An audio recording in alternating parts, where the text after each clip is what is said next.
সবাই প্রতিদিন ভালো খেলবে না, যেরকম হৃদয় খুব ভালো ইনিংস খেলেছে, রিয়াদ ভাই খেলাটা শেষ করলো, লিটন অনেক দিন পরে সুন্দর একটা স্টার্ট দিয়েছে। আমরা সবসময় স্ট্রাগল করি যে আমাদের একটা লেগ স্পিনার নাই, সো ওই জায়গাটা আমাদের পূরণ হয়েছে। ক্যাপ্টেন, আজকের ম্যাচে একটা দারুণ একটা দৃশ্য আমরা দেখলাম। বাংলাদেশ বোধহয় তাদের আইসিসির কোনো ইভেন্টে ফার্স্ট টাইম একজন লেগ স্পিনার অসাধারণ বোলিং করছে। এই দৃশ্যটা আমরা কখনো আমাদের যুগ যুগ চলে গেছে বাংলাদেশ ক্রিকেটে দেখা যায়নি।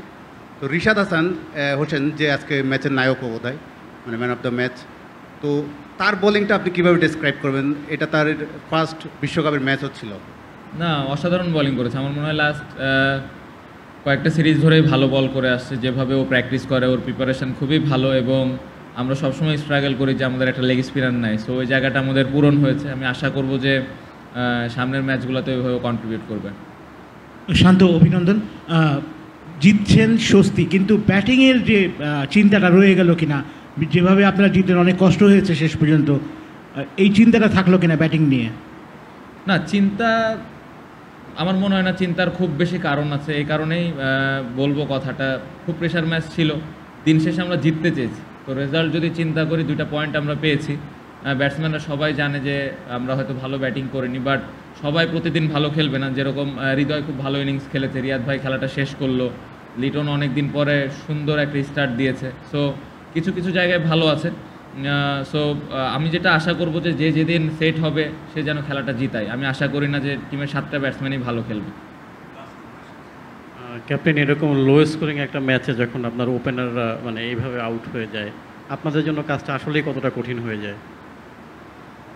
না, আমি একটু আগে যেটা বললাম যে খেলাটা শুধু ওপেনারের না, যেই 7-8টা ব্যাটসম্যান ব্যাটিং করি আমরা ওপরে, সবারই দায়িত্ব।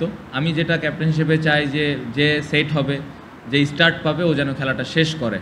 সো আমি আশা করব যে হয়তো নেক্সট ম্যাচে ওপেনাররা ভালো একটা স্টার্ট দিবে এবং ওরা খেলাটা শেষ করে আসবে। সো এটাই আশা করতেছি, এবং আমি খুবই আশাবাদী যে ভালো করবে সবাই।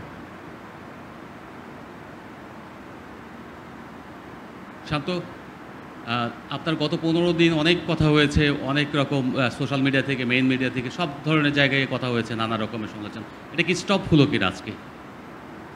না, এটা তো সোশ্যাল মিডিয়ায় যারা কথা বলে তারা বলতে পারবে অফ হয়েছে কিনা, বাট আমরা আসলে সোশ্যাল মিডিয়া কন্ট্রোলও করতে পারবো না। বলা যেতে পারে যে আমার কাছে তো তাই লাগছে খেলা শুরু হওয়ার ইভেন 2 দিন আগ থেকেই, এটা আমরা সবাই জানতাম।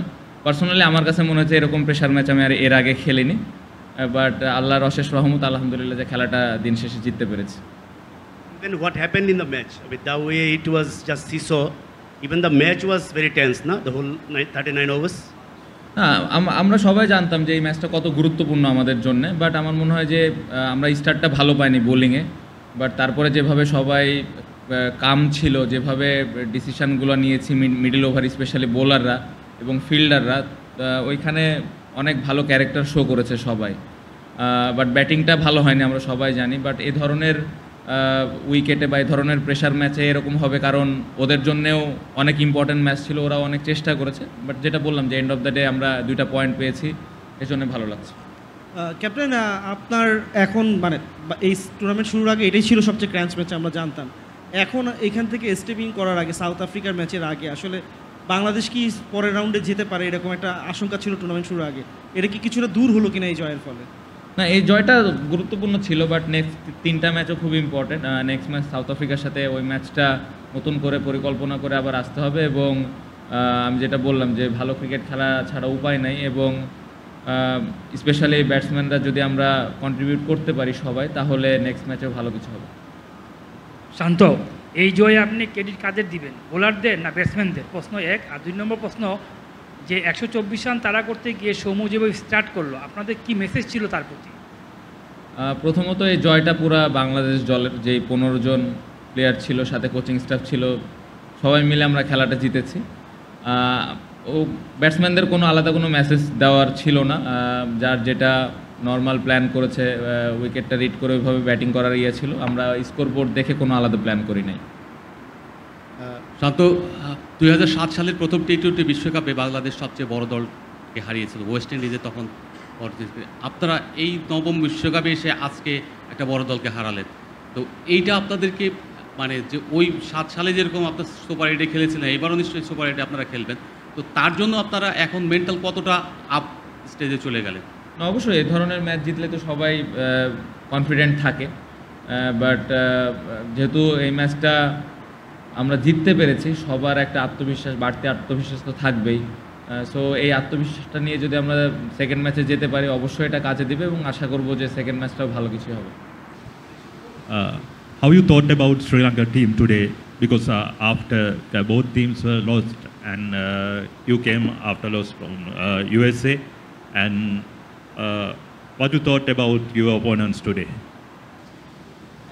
I think Sri Lanka, the way they start today batting, I think they start very well, but we come back strongly. But after they finish their innings, first innings, they bowled really well. I think they shows a lot of character. All the fielders give everything, but I think they score bit less run today.